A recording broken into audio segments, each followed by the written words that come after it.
Hello friends, मैं doctor Sanjeet. आज का हमारा विषय है फिशर से फिस्टुला का फॉर्मेशन हमारे शरीर में कैसे होता है और वर्ल्ड्स में सबसे बेस्ट ट्रीटमेंट क्या है जो फिस्टुला को पूर्ण रूप से ठीक कर सके।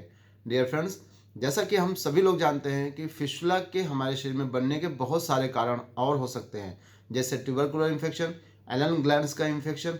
एनल ग्लैंड्स का इन्फेक्शन हमारे शरीर में 70 से 80% रिस्पॉन्सिबल है for the formation of fistula.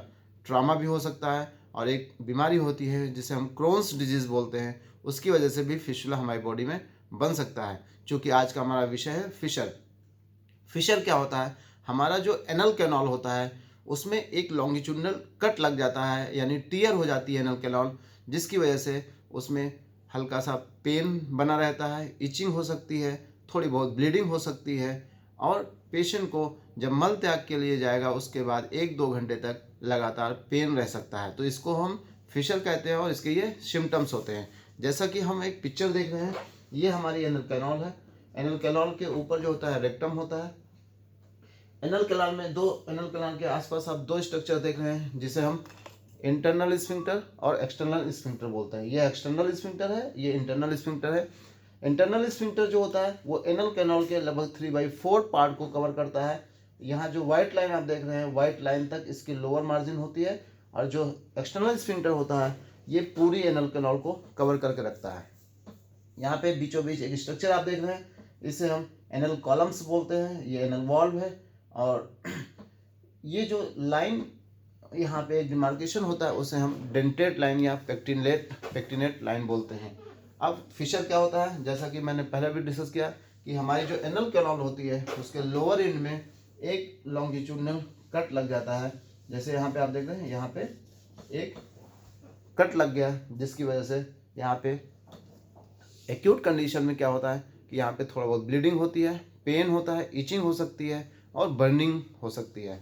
तो एक्यूट कंडीशन में, क्रोनिक कंडीशन में क्या होता है कि ब्लीडिंग की मात्रा बहुत कम होती है, लेकिन इचिंग, पेन की मात्रा, मतलब पेन की जो सेंसिटिविटी होती है वो थोड़ा ज़्यादा होती है। और अब क्या होता है कि जो अल्सर है, अल्सर मीन्स होता है नॉन हीलिंग वुंड। अब क्या होता है कि अल्सर में अगर हम लोग जैसे मल त्याग के जाते हैं तो मल का कोई भी टुकड़ा यानी कोई भी फॉरेन पार्टिकल अगर इस अल्सर में वहाँ पे स्टे कर गया, हमारा जो मल होता है उसमें 1 ग्राम मल में लाखों करोड़ों बैक्टीरिया होते हैं।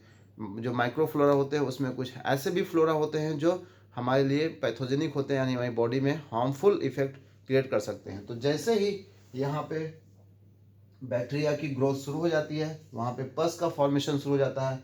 और चूँकि एनल कैनाल के पास में यहाँ पे जो इंटरनल स्फिंक्टर है, इसके लोअर यानी वाइट लाइन के नीचे और ये पेरियनल स्किन के बीच में जो स्पेस होता है उसे पेरियनल स्पेस कहते हैं।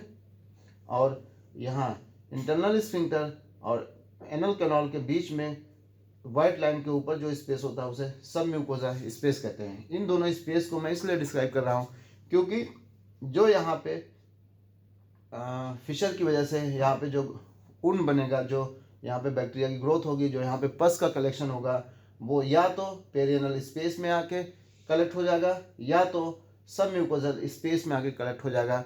तो इसकी वजह से क्या होता है, सब म्यूकोजल स्पेस में या तो एब्सेस का फॉर्मेशन बने होगा या तो पेरियनल स्पेस में एब्सेस का फॉर्मेशन होता है।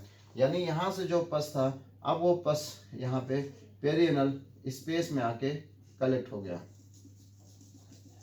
अब यहाँ पे जो एब्सेस बना इसको हम लोग बोलते हैं पेरियनल एब्सेस। पेरियनल एब्सेस, क्योंकि एब्सेस में क्या होता है, पस का कलेक्शन होता है, तो ये हमारी बॉडी से ड्रेन होना जरूरी है। अगर ड्रेन नहीं होगा तो ये पस हमारी ग्लूटियल रीजन में और फैलता हुआ जाएगा, तो ये और एरिया को इन्वॉल्व कर लेगा। अगर यहाँ पे इसकी पेरियनल स्किन में इसकी अगर ओपनिंग बन जाती है तो आप देख रहे हैं एक ओपनिंग इधर हो गई और एक ओपनिंग इधर हो गई, तो ये फिस्टुला का फॉर्मेशन हो गया, फिस्टुला अलोंग विथ एब्सेस। तो यहाँ पे फिस्टुला बन गया और अलोंग विथ एब्सेस के साथ। अगर यही एब्सेस सब म्यूकोजल स्पेस में अगर बन जाए, अगर यही इन्फेक्शन आपके सब म्यूकोजल स्पेस में पहुंच जाता है तो अब ये जो एब्सेस हो गया वो सब म्यूकोजल एब्सेस हो गया। क्योंकि बॉडी में कहीं भी पस का फॉर्मेशन होगा तो वो बॉडी से ड्रेन जरूर होगा। अब अगर ये ड्रेन ऐसे हो गया तो आप देख रहे हैं यहाँ भी एक फिशुला का फॉर्मेशन, एक ट्रैक बन गया है। इसको हम लोग बोलते हैं सब म्यूकोजल फिशुला। जो कि फिशुला 5 प्रकार का होता है। एक होता है सब म्यूकोजल, जो कि आप अभी देख रहे हैं। दूसरा होता है इंटर इंस्फिंक्टिक फिशुला। तीसरा होता है ट्रांस इंस्फिंक्टिक फिशुला। चौथा होता है सुप्रा इंस्फिंक्टिक फिशुला। और लास्ट में पांचवा होता है एक्स्ट्रा इंस्फिंक्टिक फिशुला। तो 5 प्रकार के फिशुला होते हैं। उसमें से आपने पहले प्रकार में देखा कि ये सब म्यूकोजल फिशुला का फॉर्मेशन हो गया ड्यू टू फिशर।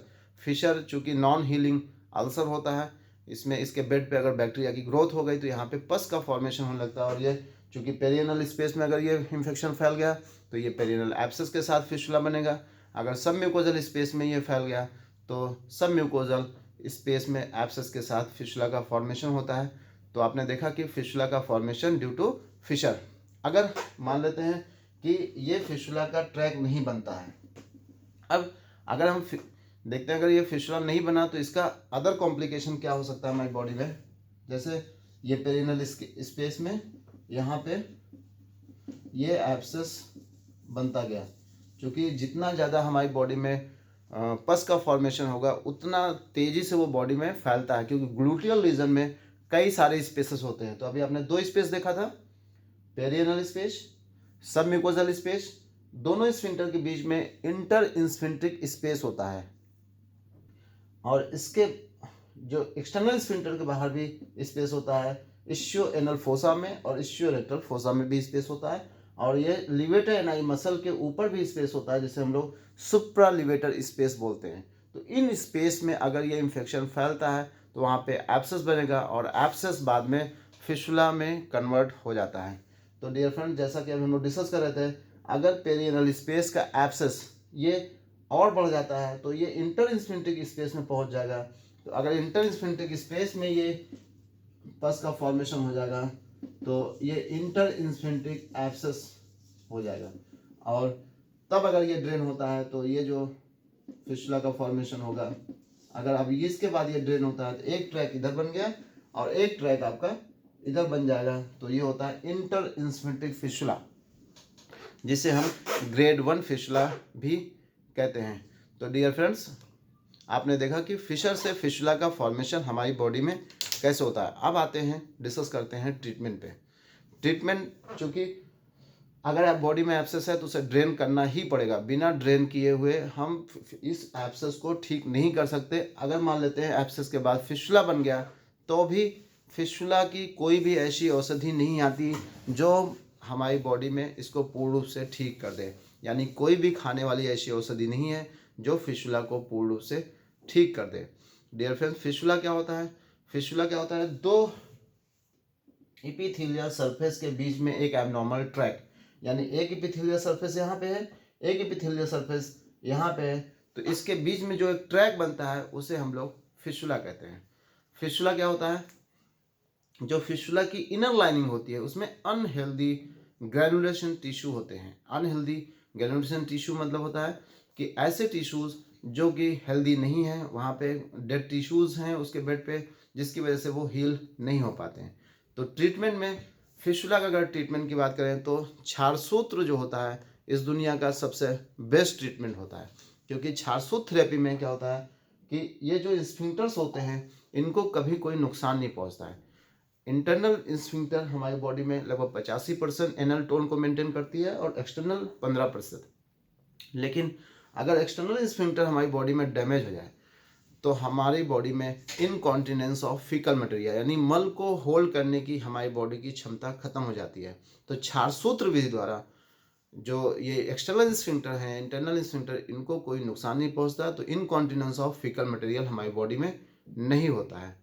और क्षारसूत्र में क्या होता है, चूँकि ये धीरे धीरे कटिंग और हीलिंग प्रोसेस करता है तो हमारी बॉडी में दोबारा होने की संभावना भी नहीं होती है। और ड्यूरिंग द प्रोसीजर जो पेशेंट है वो अपना नॉर्मल रूटीन जॉब कर सकता है, उसकी जॉब भी हैम्पर नहीं होती है। और as comparison to other surgery इसमें कॉस्ट ऑफ थेरेपी यानी पैसे कम खर्च होते हैं। Thank you.